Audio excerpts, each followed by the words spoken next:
This is the way to spend your time. I think this is better than the mattress I sleep on. I wouldn't fool around with computers when I could be in this position. I mean.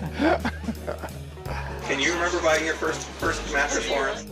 Well, I didn't do very much of the purchasing in our family. I can't recall ever buying anything, actually. Warren Buffett is one of the most successful investors of all time. With a net worth of over $73 billion, Buffett is the second wealthiest person in the United States and the fourth wealthiest in the world. Here's his top 5 secrets to success. Well, the biggest lesson, in a sense, I got is the power of unconditional love. I mean, I think there is no power on earth like unconditional love. And I think that if you offer that to your child, I mean, you're 90% of the way home. And there may be days when you don't feel like it. It's not uncritical love. That's a different animal. But to know you always can come back.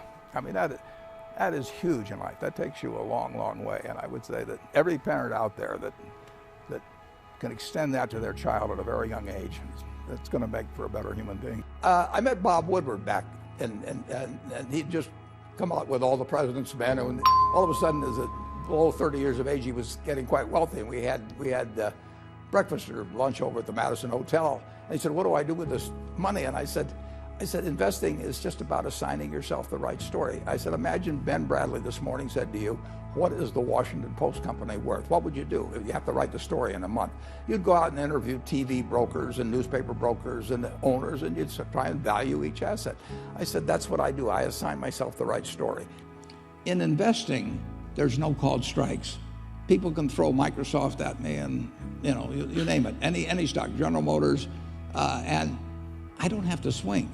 And nobody's going to call me out on called strikes. I only get a strike called if I swing at a pitch and miss. So I can wait there and look at thousands of companies day after day, and only when I see something I understand and when I like the price at which it's selling, then if I swing, if I hit it, fine. If I miss it, it's a strike.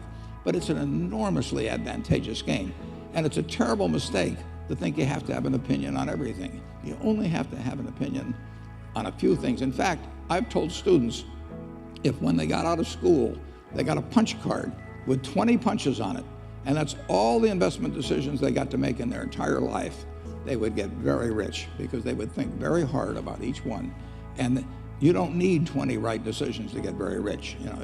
4 or 5 will probably do it over time. I think you should look for the job that you would want to hold if you didn't need a job. I mean, you're probably only going to live once. Shirley MacLaine may differ with that, or a few people, and you don't want to go sleepwalking through life, and you really, whether you make X or 120% of X, it really isn't remotely as important as to whether, in most cases, you marry the right person and you also find something that you would do if you didn't need the money. And I've had that job for 50 or more years, and I was lucky in that I sort of found early on what turned me on that way. But don't settle for something if you can possibly. Don't worry about making the most money this week or next month. I mean, when I offered to work for Ben Graham, I said I'll work for nothing, and I meant it. Never forget, Warren. You can tell a guy to go to hell tomorrow. You don't give up the right. So just keep your mouth shut today and see if you feel the same way tomorrow. That's terrific advice. I don't know how many